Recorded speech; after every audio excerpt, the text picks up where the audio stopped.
नमस्कार दोस्तों, कैसे हैं आप सब लोग। चलिए आज हम स्टार्ट करेंगे क्लास 10th सामाजिक विज्ञान भूगोल चैप्टर नंबर 7 राष्ट्रीय अर्थव्यवस्था की जीवन रेखाएं।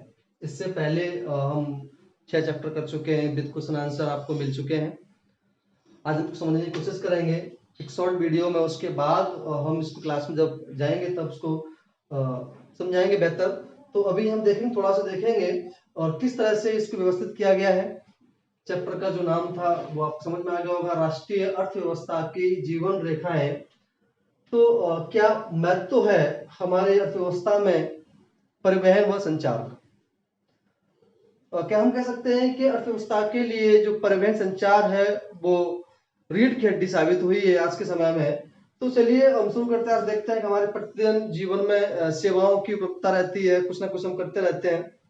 एक स्थान से दूसरे स्थान पर जाना, किसी सेवा का उपलब्ध होना, हमारे पास कुछ सेवाएं हैं कुछ सेवाएं नहीं है, बहुत सारी सेवाएं होती हैं। तो जैसे हम व्यापार करते हैं, एक स्थान से किसी सामान को यहाँ से वहां ले जाना, तो हमें अपने दैनिक जीवन में परिवहन व संचार की आवश्यकता पड़ती है। आज हम बात करें, भारत एक बहुत विशाल देश है, विभिन्न प्रकार के लोग, विविधताओं, भौगोलिक विविधताओं, भाषाई अन्य प्रकार के लोग जो है भारत। उसके बाद भी भारत जो है पूरे विश्व से जुड़ा हुआ है, चाहे इंटरनेट के माध्यम से हो, परिवहन के माध्यम से हो, संचार के माध्यम से हो। आज विभिन्न प्रकार के हमारे पास ट्रांसपोर्ट है। तो हम ये जानने की कोशिश करेंगे कि कौन कौन से हमारी व्यवस्थाएं हैं जो हमें बहुत ही महत्वपूर्ण है, जो अर्थव्यवस्था के लिए बहुत ही महत्वपूर्ण है। चलिए हम देखते हैं, हम ये बात करते हैं परिवहन के साधन। हमारे पास कौन कौन से ऐसे साधन हैं जिसका हम इस्तेमाल अपने दैनिक जीवन में कर सकते हैं।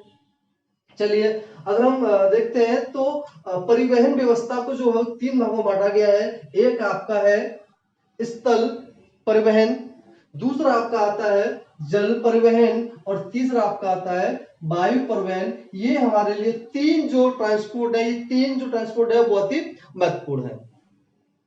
तो सबसे पहले अगर हम बात करेंगे तो हम बात करेंगे स्थल परिवहन की। स्थल परिवहन को भी 3 भागों में बांटा गया है।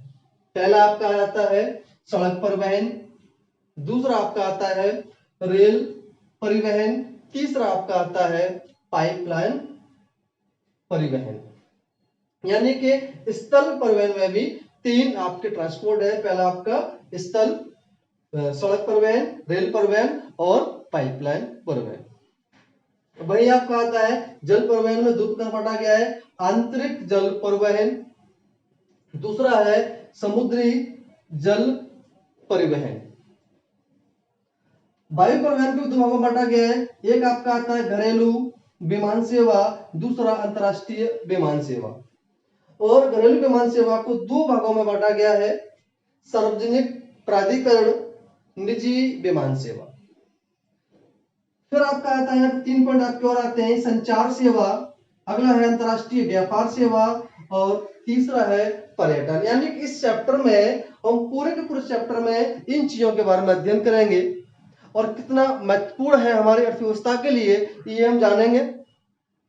तो चलिए सबसे पहले हम शुरू करते हैं, यहाँ पर जानेंगे सड़क परिवहन के बारे में।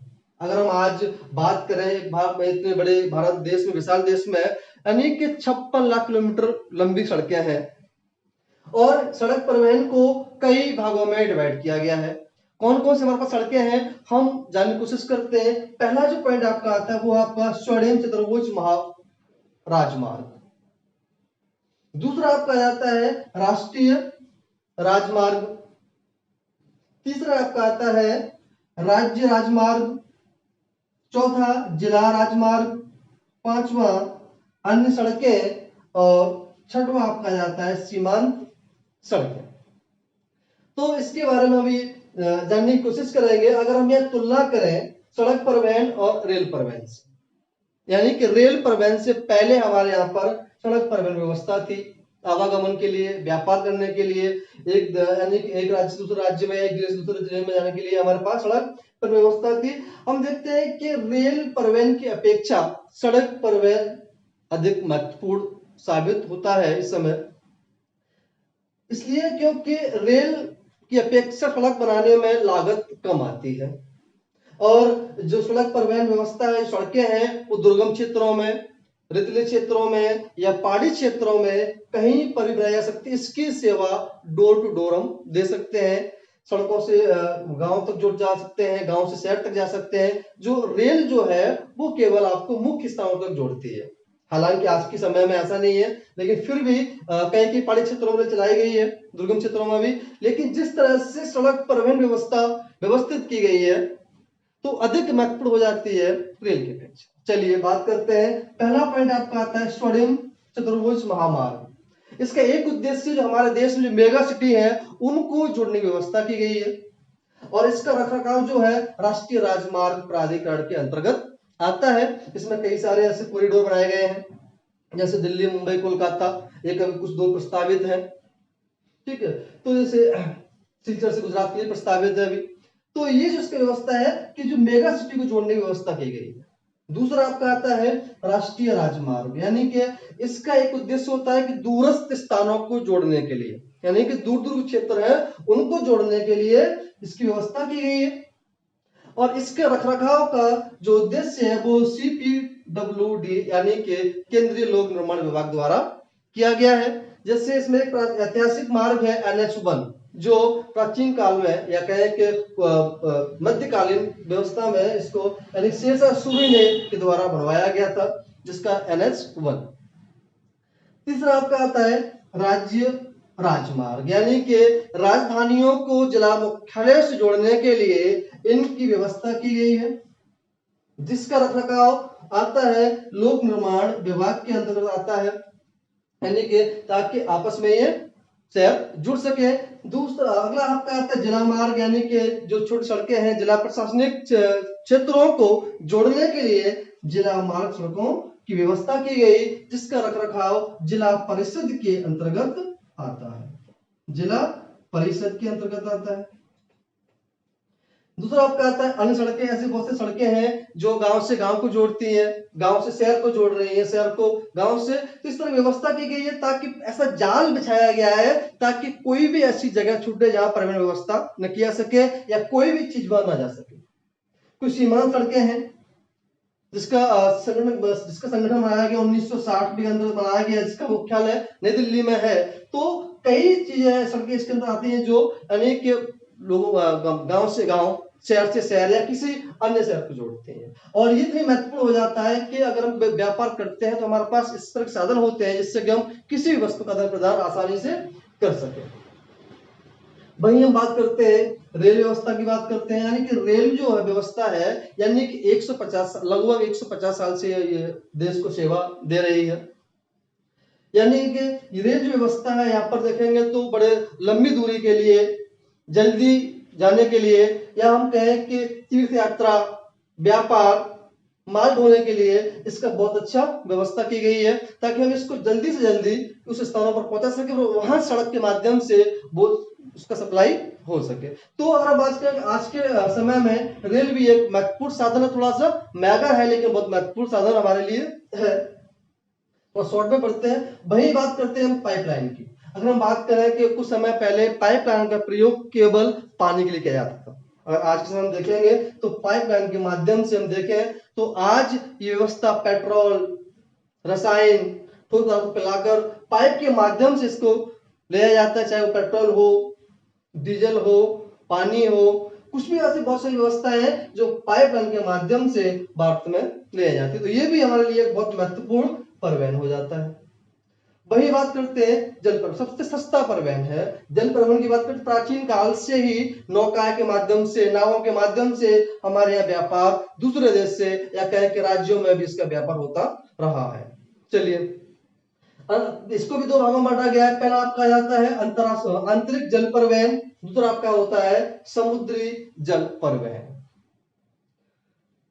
आंतरिक परिवहन को कई सारे रूट जैसे इनको जलमार्ग, राष्ट्रीय जलमार्ग घोषित किया गया है। जब बात करते हैं पहला आपका आता है हल्दिया इलाहाबाद के मध्य गंगा जलमार्ग, जिसकी लंबाई जो है वो आपकी है 1620 किलोमीटर, जिसको राष्ट्रीय जलमार्ग 1 का नाम दिया गया है। कौन सा? हल्दिया इलाहाबाद के मध्य गंगा जलमार्ग। दूसरा आपका आता है सदिया से धुबरी के मध्य ब्रह्मपुत्र नदी पर 891 किलोमीटर की दूरी है, इसको राष्ट्रीय जलमार्ग 2 वाटरवे 2 के नाम से जाना जाता है। तीसरा है केरल में पश्चिम तटीय नहर, जिसकी लंबाई है 205 किलोमीटर, राष्ट्रीय जलमार्ग 3। चौथा आपका आता है काकीनाडा पुद्दुचेरी नहर स्ट्रेच, जिसकी लंबाई है 1078 किलोमीटर, राष्ट्रीय जलमार्ग 4। पांचवा आपका आता है मताई नदी, महानदी, ब्राह्मण नदी पर बनाया गया है 588 किलोमीटर, इसको बोलते हैं राष्ट्रीय जलमार्ग 5। यानी कि ये व्यवस्था हमारे पास की गई, इनके माध्यम से या नौका के माध्यम से ये राज्यों के अंदर ये व्यापार किया जाता है। इसका बहुत महत्वपूर्ण है, ताकि कोई भी चीज पेय पदार्थ हो गया या कोई माल का सामान हो गया तो इनके माध्यम से इसको ले जा सकता है। दूसरा है आपका समुद्री जल परिवहन, इसका व्यापार जो होता है वो अंतरराष्ट्रीय स्तर पर होता है। अगर आप देखें तो भारत की कुल जो लंबाई है भारत की, यहां से देखेंगे तो यहां से लेकर के यहां तक जो है 7516.6 किलोमीटर की लंबाई है। और यहाँ जो हमारा व्यापार जो होता है वो दूसरे देशों से, यानी कि जहाज के माध्यम से, नौका के माध्यम से, कई प्रकार की व्यवस्था है जहां से ये व्यापार होता है, चाहे वो पेट्रोल रही हो, चाहे वो पेय पदार्थ रहा हो, कुछ भी रहा हो, इसके माध्यम से भी हम व्यापार कर सकते हैं। तीसरा है आपका आता है वायु परिवहन। वायु परिवहन को दो भागों में बांटा गया है, घरेलू विमान सेवा और अंतरराष्ट्रीय विमान सेवा। आज हम देखते हैं कि ये हमारे तक महत्वपूर्ण हो गया, सबसे तेज गति से चलने वाला ये हमारे पास परिवहन व्यवस्था है। आज हम देखते हैं कि अगर हमको आगरा से लखनऊ जाना है, लखनऊ के, तो हम 1 से 2 घंटे दूरी में तय कर देते हैं। थोड़ा महंगा है, लेकिन ये सेवा जो है इसको भी दो भागों में बांटा गया है। एक होता है सार्वजनिक प्राधिकरण, एक होता है निजी विमान सेवा। एक तो निजी होता है, एक होता है आपका सार्वजनिक प्राधिकरण होता है। आज हम देखते हैं कि इतना तेज गति से ये चल रहा है कि अगर हम बात करें कि अगर आज हम खाना खाना चाहे अमेरिका में, तो हम अमेरिका में खा सकते हैं। अगर लंदन जाए तो लंदन जा सकते हैं। अगर हमको चाय पीने की इच्छा है इंडिया में, हम चाय इंडिया में पियेंगे, नाश्ता लंदन में करेंगे और डिनर हम कहीं और देश में कर सकते हैं। इतनी तेज गति से सेवा है। और 1953 में वायु परिवहन का राष्ट्रीयकरण किया गया था। इसमें हमारे पास कुछ सेवाएं हैं, संचार सेवा है, अंतरराष्ट्रीय व्यापार है, पर्यटन है। आजकल पर्यटन को बहुत बढ़ावा दिया जा रहा है। तो जो अगली वीडियो जो हम देखेंगे, इस तीन टॉपिक को देखेंगे। एक आपका होगा संचार सेवा, अंतरराष्ट्रीय व्यापार और पर्यटन। ठीक है, तो इसके बाद हम करेंगे क्वेश्चन आंसर। तो आपको समझ में आ गया होगा थोड़ा बहुत। चलिए इसको नेक्स्ट दिन देखते हैं। धन्यवाद।